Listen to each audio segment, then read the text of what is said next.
എല്ലാവർക്കും നമസ്കാരം. ആദ്യത്തെ പുതിയൊരു വീഡിയോയിലേക്ക് എല്ലാവർക്കും സ്വാഗതം. അപ്പോൾ എല്ലാവർക്കും എന്റെയും എന്റെ കുടുംബത്തിന്റെ വക ഒരു ഹാപ്പി ക്രിസ്മസ്. അപ്പോൾ നമ്മുടെ കുട്ടിക്കാലത്ത് ഉണ്ടായിരുന്ന ക്രിസ്മസ് ഓർമ്മകളായിട്ടുള്ള പുൽക്കൂട് ഉണ്ടാക്കുക, ക്രിസ്മസ് ട്രീ ഉണ്ടാക്കുക, അങ്ങനത്തെ കാര്യങ്ങളൊക്കെ മോൾക്കും കൂടെ കിട്ടാൻ വേണ്ടിയിട്ട് ഞാൻ മാക്സിമം ഇങ്ങനത്തെ കാര്യങ്ങൾ ചെയ്യാൻ ശ്രമിക്കാറുണ്ട്. എല്ലാ പരിപാടികൾക്കും അങ്ങനെ തന്നെയാണ്, എല്ലാ ആഘോഷങ്ങളും അങ്ങനെ കൊടുക്കാൻ ശ്രമിക്കാറുണ്ട്. അപ്പൊ ഫ്ലാറ്റിന്റെ അകത്താണെങ്കിലും മോൾക്കും ഇതൊക്കെ ഒരു ഓർമ്മയിൽ നിൽക്കണമല്ലോ എന്ന് വേണ്ടിയിട്ട് ഈ വർഷം മോൾക്ക് ഭയങ്കരമായിട്ട് അതിലൊക്കെ ഇന്ററാക്ട് ചെയ്യാനും അതിൽ കൂടെ നമ്മുടെ കൂടെ ചെയ്യാനൊക്കെ ഭയങ്കര ഇൻട്രസ്റ്റ്. ആ ഒരു ഏജ് അങ്ങനെയാണല്ലോ. അപ്പൊ അതുകൊണ്ട് തന്നെ പുൽക്കൂട് ഉണ്ടാക്കാനും ക്രിസ്മസ് ട്രീ ഉണ്ടാക്കാനും ഇതിന്റെ കൂടെ സ്റ്റാർ ഉണ്ടാക്കാനും ഒക്കെ ഉണ്ടായിരുന്നു. അപ്പൊ ചെറിയ കുട്ടിയൊക്കെ ആയിരിക്കുമ്പോൾ നമ്മള് വീട്ടിൽ സ്റ്റാർ ഇടാനും ക്രിസ്മസ് ട്രീ ഡെക്കറേറ്റ് ചെയ്യാനൊക്കെ ചെയ്യാറുണ്ട്. പക്ഷെ അന്നൊന്നും ഇങ്ങനെ നമ്മൾ ക്രിസ്മസ് ട്രീ വാങ്ങിക്കൊന്നും അല്ലായിരുന്നു. മുറ്റത്ത് തന്നെ ഞങ്ങൾക്ക് വലിയൊരു മരം ഉണ്ടായിരുന്നു, രാജമല്ലി. എല്ലാവർക്കും അറിയുമെന്ന് എനിക്കറിയില്ല, രാജമല്ലി എന്നായിരുന്നു ആ ചെടിയുടെ പേര്. ഭയങ്കര വലിയൊരു മരം പോലെ വലിയൊരു ചെടിയായിരുന്നു, 2 ഉണ്ടായിരുന്നു. അപ്പൊ ഇതിൽ 2 ഞങ്ങള് ഈ ഡെക്കറേഷൻസ് ഒക്കെ ചെയ്തുകൊണ്ടിരുന്നത്.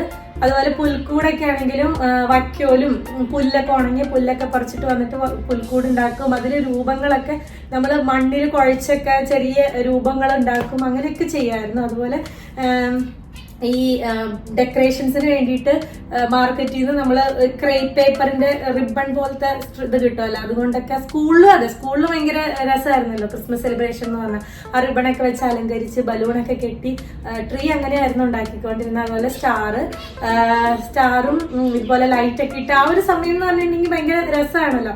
അപ്പൊ അങ്ങനെയുള്ള കുറച്ച് ഓർമ്മകളും കാര്യങ്ങളും അതൊക്കെ എന്താണ് മോൾക്കും കൂടെ ഒന്ന് ഇൻട്രൊഡ്യൂസ് ചെയ്യാൻ വേണ്ടിയിട്ട് ഞാനും നമ്മുടെ റൂമിൽ ചെറിയ രീതിയിൽ ഒരു ക്രിസ്മസ് സെലിബ്രേഷന്റെ ഒരു മൂഡ് ക്രിയേറ്റ് ചെയ്തിട്ടുണ്ട്. അപ്പോൾ ഞങ്ങളുടെ കൊച്ച് പ്രിപ്പറേഷൻസ് എന്തൊക്കെയാണെന്നുള്ളത് ഒന്ന് കാണാം. അപ്പൊ എല്ലാവർക്കും ഒരിക്കൽ കൂടി വീഡിയോയിലേക്ക് സ്വാഗതം.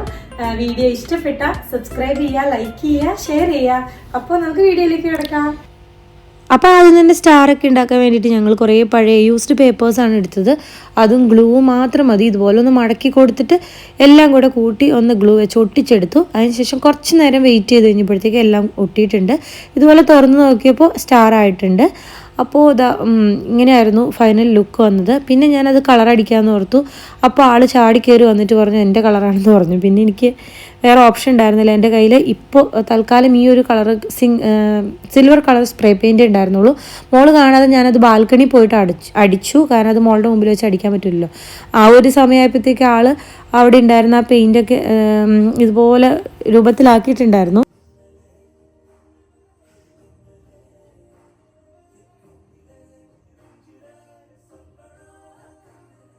ഉടുപ്പ് നോക്കട്ടെ ചിമ്പ.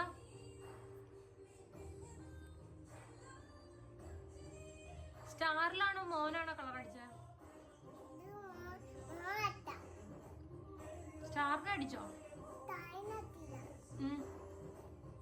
മോൻ ഉണ്ടാക്കി സ്റ്റാർ എവിടെയാ? അമ്മ കണ്ടില്ലല്ലോ. മോൻ ഉണ്ടാക്കി സ്റ്റാർ എവിടെയാ? സ്റ്റാർ പെയിൻ്റ് ഒക്കെ ചെയ്ത് ഇതുപോലെ ആയി. ഇനി മോൾ ഉണ്ടാക്കിയതാന്നുള്ളൊരു ഫീൽ കിട്ടാൻ വേണ്ടി മോൾക്ക് കൂടെ പെയിൻറ് ചെയ്യാൻ ഞാൻ കൊടുക്കുന്നുണ്ട്.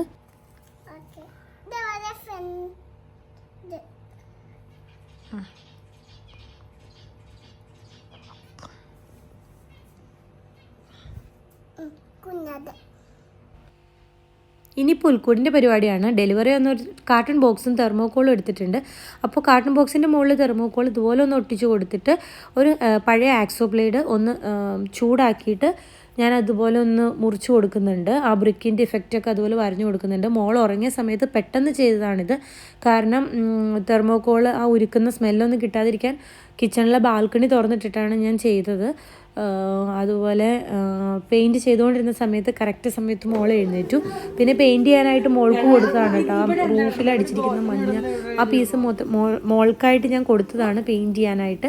ഞാൻ എന്തായാലും അതൊന്ന് കവർ ചെയ്യും. ഇതുപോലെ മോളെയും കൊണ്ട് പാർക്കിൽ പോയപ്പോൾ അവിടെ പാം ട്രീയുടെ ഓല ഇങ്ങനെ മടലോടുകൂടി ഒടിഞ്ഞ് കിടക്കുന്നുണ്ടായിരുന്നു. ലക്ലി എനിക്കത് കിട്ടി. ഞാനതൊക്കെ കളക്ട് ചെയ്തുകൊണ്ട് വന്നു. അപ്പം അത് ഞാൻ അതിൽ നിന്ന് കട്ട് ചെയ്തെടുത്തിട്ടുണ്ട്. പിന്നെ ഞാൻ ഡബിൾ സൈഡ് സ്റ്റിക്കറും സൂചി നൂലാണ് എടുക്കുന്നത്. അപ്പോൾ ആ ഓലയുടെ സെയിം കളർ മാച്ച് ആയിട്ടുള്ള നൂലും കൂടി എടുത്ത് കോർത്ത് വയ്ക്കുന്നുണ്ട്. കാരണം അതൊരു ഹൊറിസോണ്ടലായിട്ടൊന്ന് ടൈ ചെയ്ത് വെക്കാൻ എന്നുള്ളൊരു പ്ലാനിലാണ്. അപ്പോൾ ആദ്യം ചെയ്തത് ഇതുപോലെ തന്നെ യൂസ്ഡ് ഒരു A4 സൈസ് പേപ്പറിലേക്ക് ഡബിൾ സൈഡ് സ്റ്റിക്കർ 2 ലെയർ അങ്ങ് ഒട്ടിച്ചു കൊടുത്തിട്ട് ഈ ഓല എല്ലാം നിരത്തി അങ്ങ് ഒട്ടിച്ചു കൊടുക്കുക. അത് 2 ലെയർ ഞാൻ ഒട്ടിച്ചു കൊടുത്തു. ഒരു പ്രാവശ്യം വെച്ചിട്ട് അതിൻ്റെ മുകളിൽ വീണ്ടും ഒരു ലെയർ കൂടെ ഒട്ടിച്ചു കൊടുത്തു. മോളും എൻ്റെ കൂടെ എല്ലാത്തിനും കൂടുന്നുണ്ട്. പക്ഷേ മൊബൈലിൽ ക്യാമറ ഞാൻ ഫ്രണ്ട് ക്യാം ഇട്ടിട്ടാണ് ഓണാക്കി വെച്ചത്. അത് മോള് കണ്ടില്ല. കുറച്ച് കഴിഞ്ഞപ്പോഴത്തേക്ക് മോളത് കണ്ടുപിടിക്കുന്നുണ്ട് കേട്ടോ. മോള് കണ്ടുപിടിച്ചിട്ട് പിന്നെ അപ്പോഴാണ് മോളൊന്ന് ഞെട്ടിയിട്ടൊന്ന് നോക്കുന്നുണ്ട്.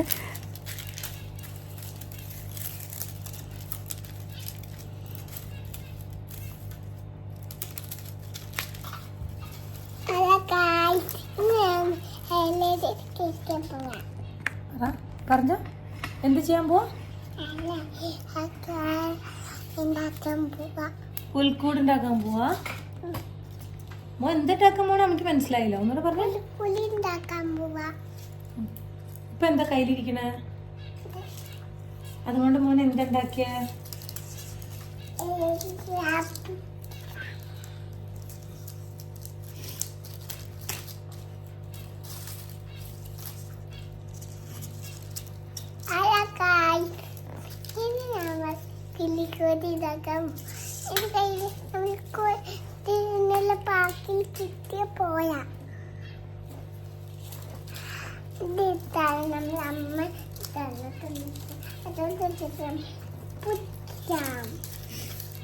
ഇന്നലെ പാർക്കിൽ നിന്ന് കിട്ടിയതാണെന്നാണ് പറഞ്ഞത്. പാർക്കിൽ നിന്ന് കിട്ടിപ്പോയ ഓലയാണെന്നല്ലേ. ഇതെന്താണത്? ഇത് നമുക്ക് എവിടെ നിന്നാ കിട്ടിയേ? പാർക്കിൽ നിന്നാണോ നമ്മൾ കിട്ടിയത്? ഇതുപോലെ എല്ലാം ഒന്ന് ഡബിൾ സൈഡ് സ്റ്റിക്കറിൽ രണ്ട് സൈഡും ഒട്ടുമല്ലോ. അങ്ങനെ ഒട്ടിച്ച് വെച്ചതിന് ശേഷം വീണ്ടും ഇതിൻ്റെ പുറത്ത് ഞാൻ ഒരു ഡബിൾ സൈഡ് സ്റ്റിക്കർ കൂടെ വെച്ചിട്ട് ഒരു ലെയർ കൂടെ ഒട്ടിച്ച് കൊടുക്കുന്നുണ്ട്. കാരണം ഒന്ന് തിക്കായിട്ട് ആ ഒരു അതിൻ്റെ ബേസ് കാണാതിരിക്കാൻ വേണ്ടിയിട്ടായിരുന്നു ഉദ്ദേശിച്ചത്. പിന്നെ ഞാനൊന്ന് ലെവലായിട്ട് കട്ട് ചെയ്തെടുക്കുന്നുണ്ട് ബോത്ത് സൈഡും. കാരണം നമ്മൾ ആ വെച്ചിരിക്കുന്ന റൂഫിന് സൈസ് കറക്റ്റ് ആവണമല്ലോ. അപ്പോൾ ആ പ്രൊജക്ഷനൊക്കെ കറക്റ്റായിട്ട് അങ്ങനെ തന്നെ കൊടുത്തിട്ട് ഞാനതൊന്ന് കട്ട് ചെയ്തെടുക്കുന്നുണ്ട്. അതുപോലെ ആ തെർമോക്കോളിൻ്റെ സൈഡ് കാണാതിരിക്കാൻ വേണ്ടി സൈഡിലും ഒരു ഡബിൾ സൈഡ് സ്റ്റിക്കർ വെച്ചിട്ട് ആ സൈഡും ഞാൻ ഒരു ഓല വെച്ച് 2 സൈഡും എല്ലാ സൈഡുകളും ഓല വെച്ച് കവർ ചെയ്ത് കൊടുക്കുന്നുണ്ട്.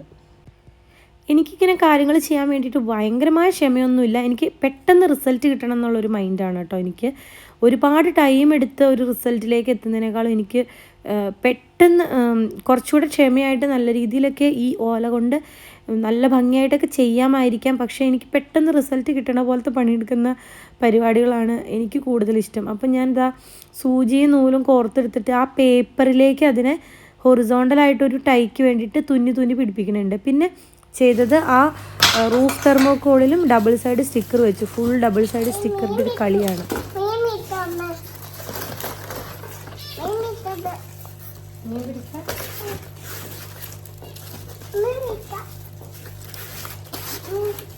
എൻ്റെ നൂല് ബോക്സിലിരുന്ന നൂലുകളുടെ കാര്യത്തിലൊരു തീരുമാനമായി. എല്ലാ നൂലുകൂടി കെട്ടുകൂടി ആ ഓലയിൽ ചുറ്റിപ്പിണഞ്ഞ് മീൻ പിടിക്കുന്ന ചൂണ്ടയാണെന്നാണ് കൊച്ചു പറയണത്. ഏറ്റവും വലിയ മിസ്സിങ് എന്ന് പറയുന്നത് എനിക്കിവിടെ അടുത്ത് ലോക്കലൊന്നും അന്വേഷിച്ചിട്ട് അതിനകത്ത് വയ്ക്കുന്ന രൂപങ്ങളൊന്നും കിട്ടിയില്ല. അതുകൊണ്ട് തന്നെ അത് വലിയൊരു മിസ്സിങ് ആണ്. അത് ഞാൻ ഉടനെ വാങ്ങിച്ച് വെക്കുന്നതായിരിക്കും. അപ്പോൾ ഇതുവരെ ഉണ്ടാക്കിയ റിസൾട്ടാണ് ഇപ്പോൾ കാണിക്കുന്നത്.